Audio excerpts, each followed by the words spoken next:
Hello again, everybody. Welcome into another installment of the Mind Your Business podcast series, a presentation of the Boone Area Chamber of Commerce, brought to you by our friends at Appalachian Commercial Real Estate and UNC Health Appalachian. I am David Jackson, President and CEO of the Chamber. Thank you for joining us once again. We've got an important topic to talk about, and one that is very timely with a lot of information that is starting to circulate around the community as it relates to childcare and the needs for childcare in Watauga County. We are joined this week by Cyndi Dancy, the principal and founder of Dancy Research. And she is leading a group that is helping a number of us here in the county really get a better understanding for the needs for childcare, after school care, some of the demographic trends that we see in that area. And then ultimately that can help us make a case for investors and developers and other community influencers on what we need to look to provide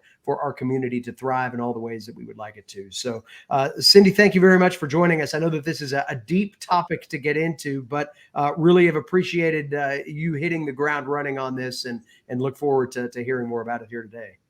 Great. Well, I am so glad to be involved in this and glad to be in Watauga County. So thank you so much.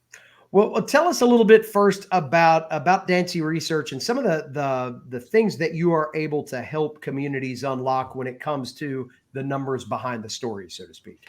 Absolutely. So my background is in economic development. I got my first shot at economic development as an intern in college, and I haven't looked back since. But what I do through Dancy Research is really help economic development organizations help their communities. And that is diving into the numbers and helping the numbers tell a story of the community. Sometimes it's telling a story of what the gaps are, what barriers might be, and sometimes what there might be some specialization in. So that is really what I spend my time doing. And for the childcare study, we did one in Wilkes County, paired up with paired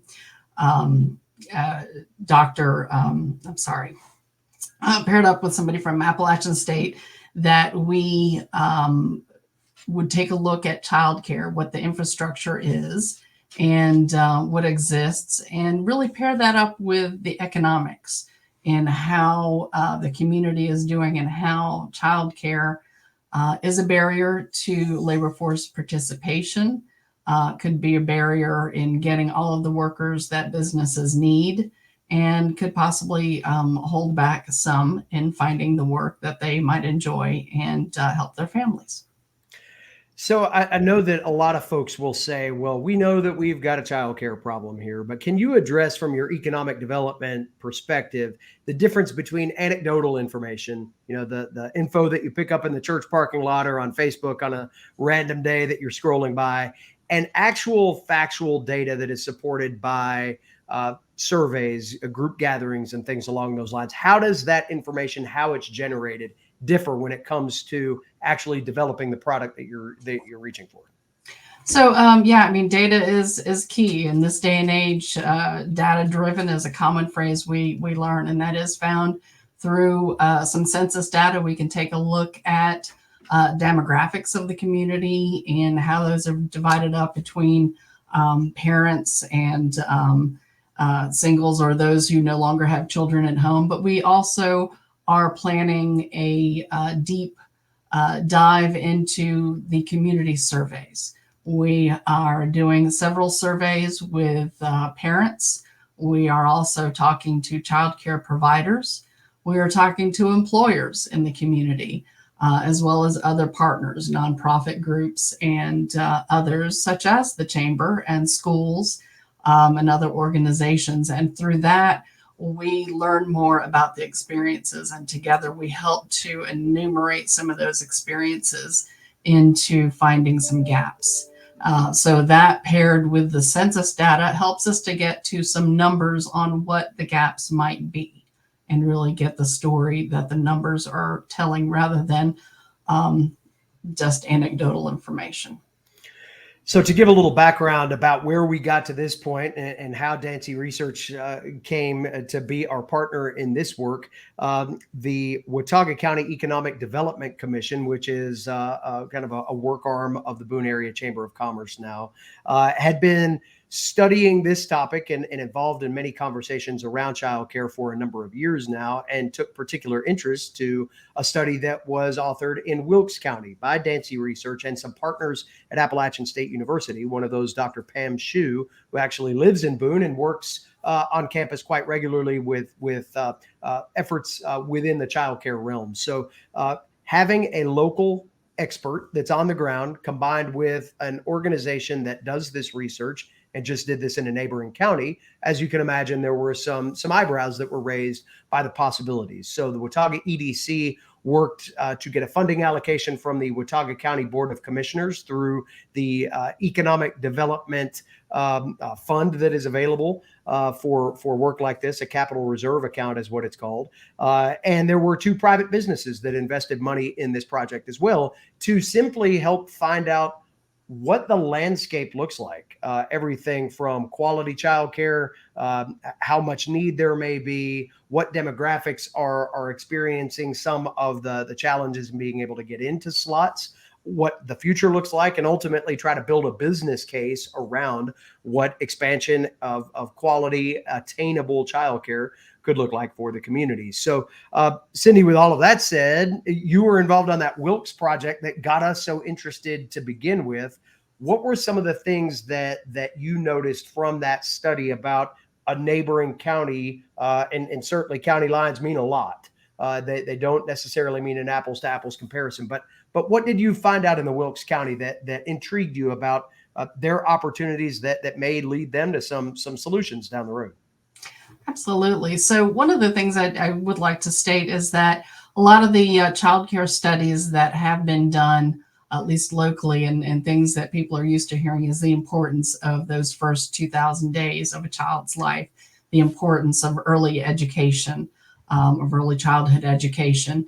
But that when we paired it with the business scenario, when we paired it with how it affects business, that combination really got some attention and got some people excited on how can we make that business case. And so going through and looking at it and modeling some of the information, we were able to come up with the gap. What are some numbers that the gap is, and what are some solutions for both early childhood as well as after school, for school, summer camp? In that there were some opportunities that were low-hanging fruit that were hadn't rebounded after the pandemic. Pandemic changed a lot of things, but we found that some things were not coming back, and so there was some low-hanging fruit that will hopefully be looked at fairly quickly and be able to get online to help parents throughout the county. We also found that it's a complex problem with the child care providers, people choosing to go into careers.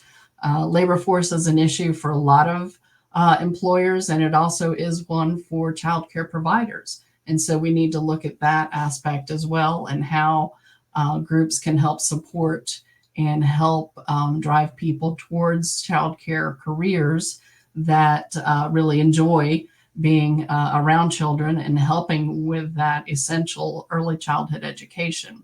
So there's a lot of opportunity. There's also a lot of opportunity to come together as a region with counties in the area to look at how the state mandates care and how some things could change. So together, there might be some solutions as well, or some opportunity to have a voice. Well, and I think the area that should hopefully come to the surface in all of these conversations is that we are talking about one issue where people certainly feel passionately about the way that their children are cared for, like you mentioned, during that first 2,000 days, during after school care, once the school day is over, and the impact of instability in that area on the workforce of a community. And I know that we've had some conversations about what it's like to have families that do not have a stable, reliable source for that care. and how that changes the psyche around a workforce that is constantly wondering, where's my child? Are they being cared for in a quality way? Is that method stable? Or is that something that I'm going to have to think about a new solution for next week, and so on and so on? And as we think about labor force participation post-pandemic, as we have said a number of times, there are so many influences that go into why or why not someone might work. This access and stability to the childcare arena is a major contributing factor. And it sounds like that's some of what you found in Wilkes County as well. And what you just mentioned was stability and understanding where care is coming from, and the quality of that care is paramount to a community finding a successful workforce. Absolutely. We found that in the parent survey there, one of the things that arose was having faith that that the class that your child was enrolled in would be able to stay open, because that the teachers would be there, that there would be enough staff. Also, the child care providers that wanted to expand and needed the staff to help to do that, or to be backup care. There was some stress with that as well. But yes, the interruptions in productivity and work, even as work has gotten flexible, there are still challenges with that in the workforce. And so that having family forward, family friendly employers, and having a system that can help with that, with childcare providers and after school providers that do not interrupt the workday, that is going to be some of the things that are looked at. And I think that become most helpful when you look at a community and people who want to work being able to do that work without that childcare as a concern for disrupting that. So now that this study has been commissioned, the Watauga EDC has been working with Dancy Research and a team at Appalachian State to get all of the assets out there that will help tell the story. Can you kind of tell folks how people should expect to be asked questions about this, and ways that they can contribute overall to the data collection that will drive a very important narrative for our community moving forward? Absolutely. So we have 3 online surveys. The parent survey has already been launched this week. Halloween, we kind of launched it with Boone Boo, and that's out there for parents to be able to go online. The child care provider survey will be online probably by tomorrow. The same with employers. So we invite the community to participate in taking that survey, whether you're a parent, provider, employer. Also, we'll be having some focus groups, both virtually and in person. And that helps us to kind of get a little bit deeper and have more conversations about some concerns, some situations, and experiences that people have. And that will be released probably within the next week or so. And you'd be able to sign up and do those as well. We'll also be doing one-on-one interviews with a variety of organizations, with schools, etc. So we really want to learn all we can from the community about childcare, about people's experiences in childcare, and that's people who grew up here and has their whole family here, and that care network. And we also want to know from people who have just moved into the area. What was it like in finding childcare? Was it difficult? And a lot of those survey questions. And so we really want to go in depth and learn all we can. Well, and this is not a program that is just limited to one geographic area. I think you and your team are doing a great job in trying to make sure that all of the nooks and crannies of a county that's got a lot of geographic difference and certainly economic difference to it are surveyed. So, but partnering with some of the faith-based organizations and other community organizations to get out to places like Bethel and Mabel and Cove Creek and Blowing Rock, Fosco, all of those areas. I know that's got to be helpful in creating a full county picture rather than something that's centered around just maybe one geographic area in a place like Watauga County. Absolutely. It's needed throughout the county. Boone may be the employment center, but that does not mean that all employers are there. It doesn't mean that all child could needs to be there, particularly with after school and out of school care. So we do hope, of course, the survey is for anybody who lives or works in the county, or wants to, for that matter. And then the focus groups, we hope to get out to some of the elementary schools or community centers in all areas of the county. So yes, we hope to get a full picture. Well, and the surveys that Cyndi is mentioning are available on the Boone Area Chamber of Commerce website, boonechamber.com. If you go to that page, that main page, you'll see a link right to the survey landing page, and that will take you to the appropriate survey and other information as we go throughout the process that will be helpful for you to understand, take advantage of registering for focus groups, those types of things, all housed at boonechamber.com. So be on the lookout for that site. You'll certainly see us, if you're members of the chamber, you'll see us pushing quite a bit of information about this through not only our email listserv, but our social media channels. And we encourage as much participation in this process as possible from whatever lens that you can look through and help us gather this data. Cyndi, the last question I have, and I feel like it's the next logical place for people to go. You touched on this a little bit at the onset of our conversation, but what can we expect once this data is collected to be the next step? How have you seen communities take a report like this and operationalize that to the betterment of their community afterward?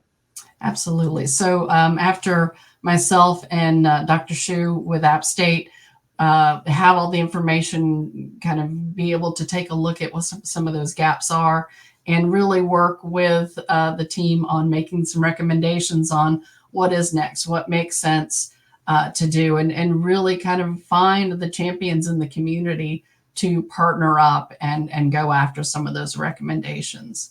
Of course, the Children's Council is going to be a very active participant in that. The schools will probably be a big participant. So what comes next after getting all of the data, doing some analysis, coming up with some recommendations that make sense for the county? I think that having a group that helps find champions for those issues and continuing pushing forward the improvement. Some of them might be more short-term solutions where it could be happening fairly fast, and hopefully we'll find some low-hanging fruit that gets some solution and some relief fairly fast. But there might be other more long-term things that you might want to partner with other groups, particularly other counties, in getting that voice heard in Raleigh on some of the regulations, particularly with child care providers. So there might be some things that are more long-term that need a group to help champion through. But after we deliver on what the report is, what we find, we sincerely hope that the community continues to find champions and push the items forward. Well, and certainly voices around advocacy take some time to build coalitions and to build a coordinated approach. So you're right, that does sound like a long-term strategy, but also know well that things don't happen just because you feel like they need to. In today's world, you have to have some numbers and some real hard evidence to back up big change, especially systemic change. And this report, I know, will help with that. So Cyndi, we thank you for your partnership and again, for how quickly you were able to mobilize your group to help us with this project. Again, visit boonechamber.com to find the survey landing page. You'll get all of the information that you need about where the study is, how you can participate. And Cyndi, we look forward to catching up with you along the way and kind of getting some understanding as to how things go and what we can do next to support this community-wide. Wonderful. Thank you so much for having me.